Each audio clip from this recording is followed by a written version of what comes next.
Қарны ашқан, қадір қашқан, шөп таппай сарылып, әбден ашыққан сиырлар қоқсарлап тіпті қаңғыбастың күйін кешіп кеткен. Олардың айтуы бойынша үйдің иелері ас ауқаттарын бермей, омырауындағы сүттерінің барлығын шелектеп сауып алып, тіпті ешкіге емізіп қорлайтын көрінеді.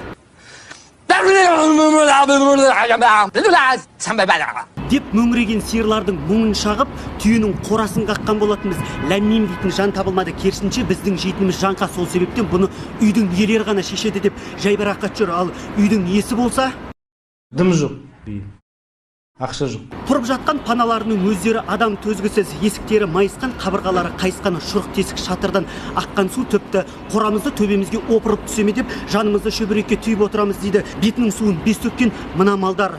Енді бұл малдардың шөп сабандары келем дегенше полиэтиленді пакетте жиыстыруына тура келеді. Бақдәулет Сейтжаппаров, Нұркелді Сәдуақасов, Қазақстан ұлттық арнасы, мәселе.